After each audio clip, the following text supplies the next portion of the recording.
Hello survivors, welcome to State of Decay Science. In this video we're going to focus on super advanced tips and tricks for State of Decay 2. Let's get to the science. Number 1. Most vehicles allow us to repair them while standing on the hood, which is a much safer method when surrounded by multiple zombies. We can also enter those vehicles from the hood, so it's a super handy way to easily escape hordes. Most importantly, our starter vehicle, the Miragra, even allows us to open the trunk and refuel while standing on it. This trick is especially useful for the fresh starts and the harder difficulties. Number 2. Healing from bandages will stop if the animation is interrupted by zombies. But if we interrupt the animation with our own actions, like dodging, crouching, or jumping, the healing will still progress and can't even be stopped by zombies afterwards. This applies to Daybreak as well. Bandages and strong painkillers both restore exactly the same amount of health, but even though bandages are more expensive to craft, they are easier to find, so don't ignore them. They're the best alternative to strong painkillers. When comparing bandages and all the painkillers, weak painkillers restore more health per resource spent, so if you are low on supplies, craft those to be more efficient.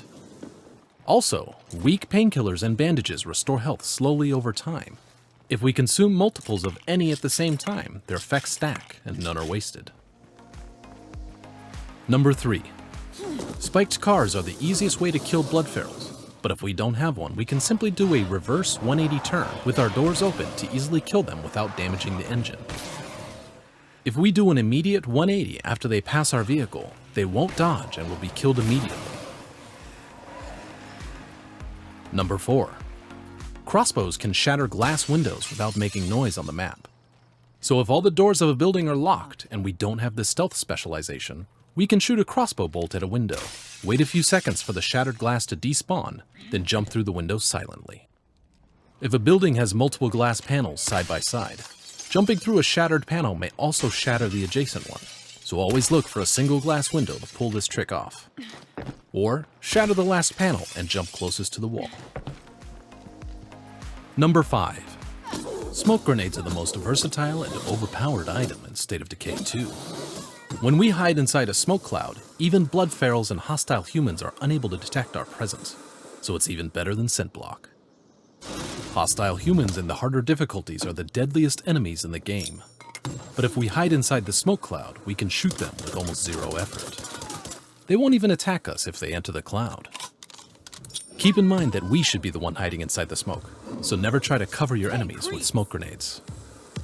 Since we can completely prevent ourselves from getting plagued with smoke grenades, it can be better to carry those than Plague Cure. Smoke grenades create a safe bubble to melee kill the Plague Hearts, which makes it one of the safest and most efficient ways of destroying them. But the radius of the smoke cloud isn't wide enough to safely dodge backwards when Plague Hearts release gas. That is why we should always throw smoke grenades slightly to the side of the hearts, so that during the belching phase we can dodge back, but still be within the smoke cloud. When the smoke begins to clear, we can throw another smoke grenade to the side and repeat the process. Each smoke grenade lasts for 33 seconds, which is more than enough time to overcome each phase of a lethal zone heart. If you are looking for uncut footage of using smoke grenades in different scenarios to learn every step precisely, check the pinned comment for the video link. Number 6. Some players avoid recruiting Red Talon contractors with the hacking skill in Lethal Zone, assuming they eat 4 food every day because of their additional 100% food consumption trait. Even though each survivor eats 2 food per day in Lethal Zone, traits like reduced or increased food consumption is always calculated from the cost in Standard Zone. Thus, Red Talon hackers only consume 1 extra food in all difficulties. Number 7. If we craft any item that requires parts, those in our character's inventory will be used first, even when we're away from base. So if you're looking to free up some space while scavenging, start a timed action that requires parts to remove them from your inventory. You can then cancel the action to deposit the spent resources to the supply locker. Number 8. If you block your base entrances with cars and funnel all zombies through a single door to improve base defense, make sure you're choosing the right doors. Only block the doors that lead zombies to the dense areas of the base, and allow the doors that lead zombies to the open areas. If you do the opposite, you'll make your base less defensive than it already is. Number 9. Stamina management in the early game is the hardest part of the higher difficulties, as stamina drains too fast and we don't have a lot of stamina consumables on hand for melee combat. We won't have any good guns in the early game either. That's why it's very important to learn the grab and shove trick before jumping into the harder difficulties, as it doesn't require stamina or combat specializations to perform. Zombies can always be grabbed from the back or from the ground. If we grab one and push it towards others, all the zombies in its path will be knocked over and easily executed. Ground executions are slower with melee weapons, so unequip them to execute faster. Zombies are pushed in the direction the camera is facing, so turn the camera before doing so. When we're out of stamina, keep spamming dodge to get behind the last zombie. Turn the camera, grab it, and immediately push it into the other zombies. Execute 1 or 2 zombies at a time and repeat. Without stamina, we won't be able to hold on to the grabbed zombies, so it's important to turn the camera before grabbing them. If you're using a controller, quickly turning the camera once you get behind the last zombie will take too much time, so turn the camera a little by little with each dodge. Also, we'll easily get hit if we push zombies into the middle of the horde and execute them. Instead, push them to the side of the horde and execute the downed zombies from the front to reduce the chances of getting hit. If we have max level powerhouse cardio specialization, we can grab and push zombies from their front even without stamina. If you are unfamiliar with this, practice in the lower difficulties first before moving up. It's typical to get minor hits because of no stamina, so it can't be avoided. Once you master this trick, you'll be able to handle the harder difficulties with confidence. If you're looking for uncut footage of this trick, check the pinned comment for the video link. Number 10. To get the most of our AI followers and base members, it's important to know that their gun firing mode depends on both their follower status and the weapons they have equipped. Our followers will shoot in burst firing mode if they are equipped with guns that feature that mode or are full auto only. But our base members who are not following us will only shoot in burst mode if they are equipped with guns that are full auto only. Keep in mind that our AI members do not consume any resources from our storage and supply locker, and their guns don't even need to be loaded with a single bullet. Number 11. Beds are the most useless facility in the game. Multiple experiments were done to test the effectiveness of them, and surprisingly, having sufficient beds does not slow down the accrual of fatigue. They also don't help sleepy survivors recover faster from fatigue. Insufficient beds only inflict a very minor morale penalty. So if you don't mind the constant complaining from your survivors, building any other facility is better. Number 12. Boons unlocked in the lower difficulties can't be used in the higher ones. But since the Trader boon is just a one-time reward of 4,000 influence, we can start a new game in the lower difficulties with it to receive the 4,000 influence, then increase all the difficulty sliders and keep the influence. Our boon achievements aren't affected by this. Number 13. Heavy weapons are the most powerful melee weapons, but also the slowest. However, with a simple trick, heavy weapons can be swung almost as fast as bladed weapons. After pressing attack, if we press dodge and then crouch without any directional input, it will cancel the unnecessary swinging animation, which allows us to deliver heavy weapon attacks at a much faster rate. Since the dodge key is involved here, our character will dodge backwards if we incorrectly perform this trick against zombies and plague hearts, so timing is very important between key presses. Press attack, and only after the attack lands on the heart, press dodge and then crouch to cancel the swing. After delivering each quick attack, no time delay is required to start the next, so our attack rate depends on how quickly we start each key sequence. While this is a simple trick, it can be difficult to execute under pressure, so practice against cheesy plague hearts first. Or even better, against juggernauts to quickly make it a muscle memory.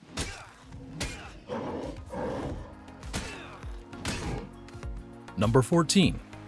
Parking our vehicles against walls prevents zombies from latching onto our engines, but a few buildings allow us to block both the front and the left, making us invincible inside our car, unless a bloater or a juggernaut shows up. Most importantly, the game itself offers 3 invincible vehicles that don't allow the zombies to latch onto their engines: the Impaler, Zedbuster, and Utility Truck. These vehicles only need the left side block to become invincible. Remember that the zombies latching onto the back do absolutely 0 damage to our cars. Number 15. Awakened Plague Hearts are the only source of infestations, so it's very important to learn the Plague Heart Awakening mechanics if you want absolute control over infestations on your map. Attacking Plague Hearts directly always wakes them up. Meanwhile, killing zombies, screamers screaming, and Plague Heart destructions inside Plague territory can indirectly wake them. If we are in a cluster of Plague Hearts, the destruction of one can instantly wake up the whole cluster. However, killing zombies and screamer screams can only wake up the closest heart from our position. For example, if the left side heart is our closest, no matter how many zombies we kill from this spot, it will never wake up the right side heart, even if the left heart is awake. Likewise, if the left heart is the closest one to this screamer, his screams will never wake up the right side heart, even if he screams 1,000 times.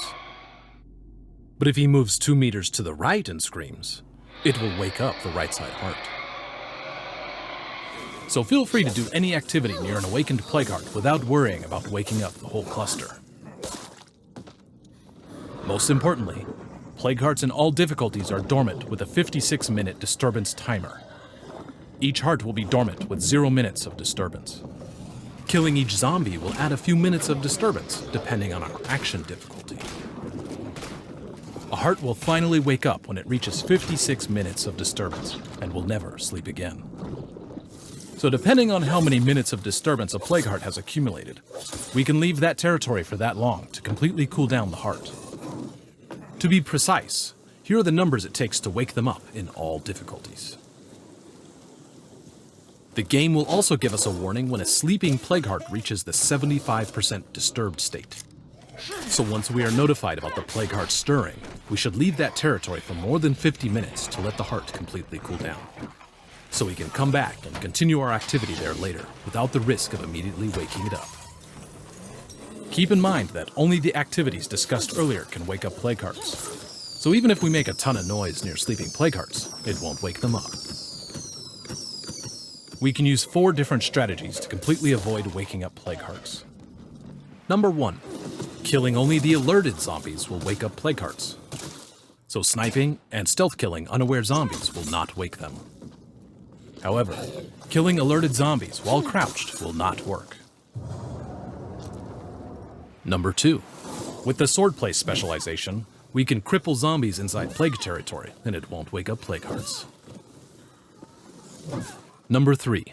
Zombies killed by sniper coverage will not wake up Plague Hearts. Number 4. Cell towers have an exclusive feature called Plague Disruptor, which reduces the Plague Heart disturbance rate by a factor of 5 when activated. This means 5 times as many zombie kills and screamer screams are required to wake up Plague Hearts. Plague Disruptor will also prevent a dying Plague Heart from waking up other hearts inside its territory. Finally down. Since the Plague Disruptor has a map-wide effect, it is the best way to easily make an infestation in Siege-free campaign. Number 16. Since Plague Hearts are the source of infestations, when one is destroyed, the chain of infestations it created will also wither over time. However, clearing infestations is more rewarding when done individually, as killing ferals and juggernauts from level 3 infestations can drop quality loot, like powerful guns, professional muzzle attachments, and ammo press facility mods. So before destroying a Plague Heart, take care of the level 3 infestations first to get the rewards. Number 17. Having a level 3 siege infestation on the map can trigger a 3-wave siege, which always gives 300 prestige points, regardless of how many siege infestations are present on the map. So try to have only one level 3 siege infestation on your map to keep sieges simple and the most rewarding. Number 18. If you're looking to farm a lot of plague samples, grab a screamer, drop him inside a building that's at the edge of your outpost safe zone, and activate the outpost minefield. Mines aren't laid inside buildings, so the screamer will keep calling zombies indefinitely into the minefield. This trick can only be performed in Nightmare and Lethal difficulties because of higher noise levels. Number 19. The Sheriff Legacy finale is one of the hardest missions in the higher difficulties, but its only goal is to eliminate the enemy leader. If we get close to the factory, the game will mark the leader on the map, who will always be on top of the building. We can locate the leader from a distance, or from a nearby billboard, and instantly eliminate them with a 50 cal rifle, turning this into one of the easiest Legacy missions. Number 20. If you're planning to start a fresh game in the harder difficulties, start on the weekend to get Mysterious Wandering Traders. They often sell vehicle upgrade kits, so you can upgrade your basic vehicle to the Apocalypse version in the very early game, which makes a huge difference. Number 21. The Wit's core skill and its specializations take a lot of effort to level up, but we can make all of them skyrocket with a simple trick. Grab a zombie while crouched, push the zombie, dodge forward within half a second, and when the zombie is about to fall, spam the execution key. Also, after spamming the execution key, we can avoid executing the zombie by dodging, so it can be reused to maximize our wit skill within seconds.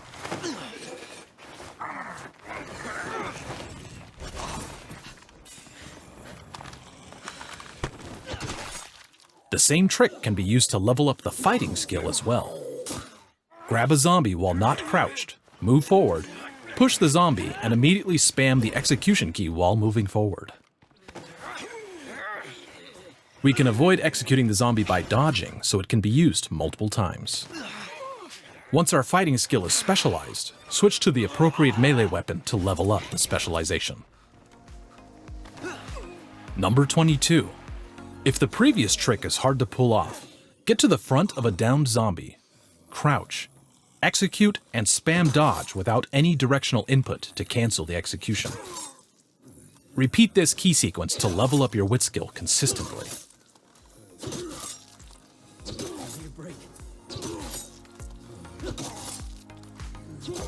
Number 23. Explosives always deliver the same amount of damage across their entire blast radius, so placing or throwing them closer to plague hearts makes no difference. But incendiaries should be thrown exactly over the hearts to maximize their damage.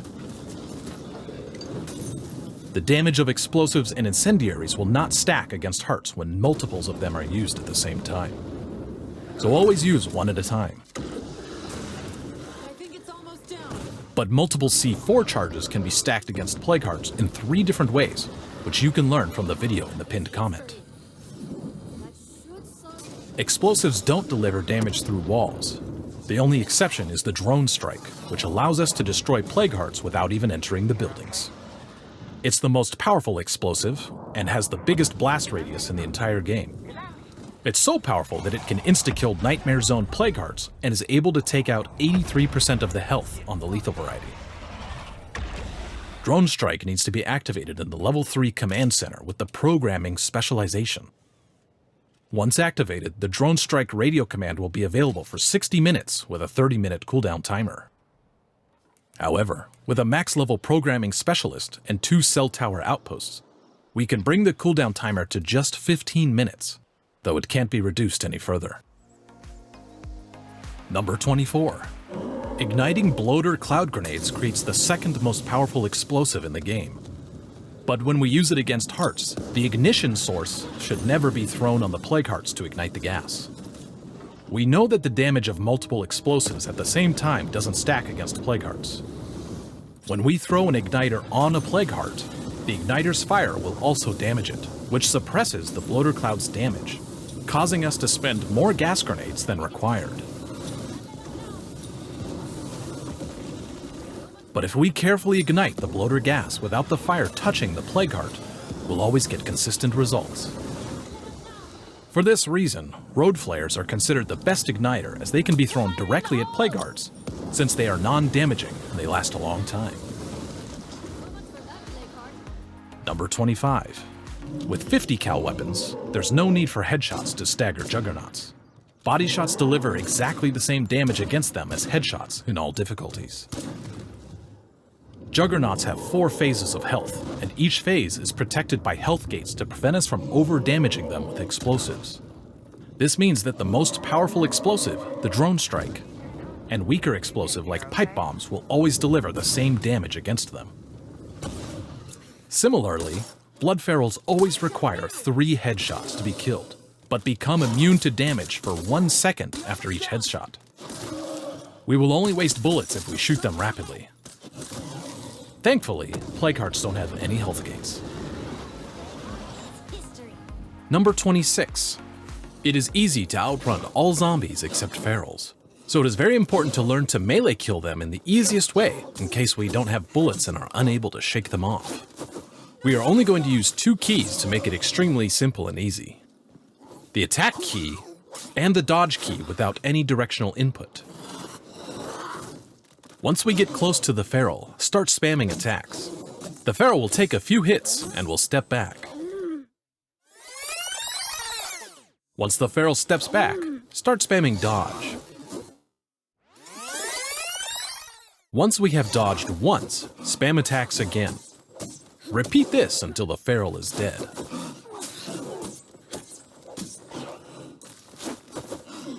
Sometimes our character will dodge twice if we spammed the dodge key too many times.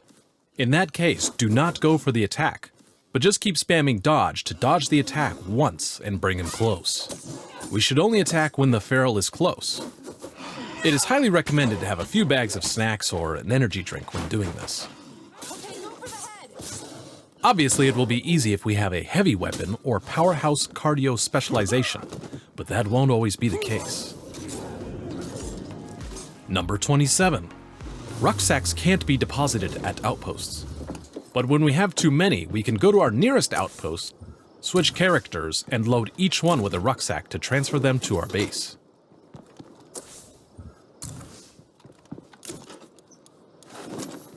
Or if there's a vehicle nearby, we can load our rucksacks in the trunk to free up space for more scavenging. Items stored in trunks remain indefinitely, even if the vehicle is destroyed. When we are in another player's world, depositing a rucksack will always be donated to the host. However, if we deposit a rucksack from our back to the storage through a vehicle trunk, it will be deposited to our storage. Number 28. The staging area offsets the materials upkeep by producing the same number of materials being used daily. So what happens if we have 2 staging areas? The landmark outpost in Cascade Hills has the same functionality as the staging area. So if we have both, one will offset the daily materials cost, and the other will provide an equal amount. Number 29. When we call for Red Talon contractors, we can trade with them before they reveal their presence. But this is only possible if they spawn in the same building we're currently at, which is rare. They sell a variety of items and resources. Most importantly, if we exit to the main menu and return, a different contractor will spawn with a different inventory of items and resources for sale. Basically, they're infinite traders. Luckily, we can exploit their spawning mechanics and force them to appear in the same building after every restart. For example, here are the instructions to always spawn a contractor in the same building if we are living in the Container Fort base of Cascade Hills. Each base has different spawning locations, which are quickly displayed in the video that is linked in the pinned comment. Hello there. Number 30. Most of us have experienced the game freezing glitch, which is triggered when a mission NPC leaves the area while we're in the middle of trading with them.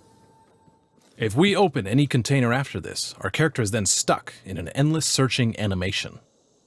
Luckily, the game has a few keyboard-exclusive controls that are immune to this glitch. If you use a controller, assign the view button from toggle menu screens to one of the below actions. So when this glitch happens, you can simply press the view button to free yourself instead of a hard reset. Number 31. Efficiency is the key to survival in the zombie apocalypse. These datasheets by Arvid are extremely useful and can help us all become more efficient when destroying plague hearts.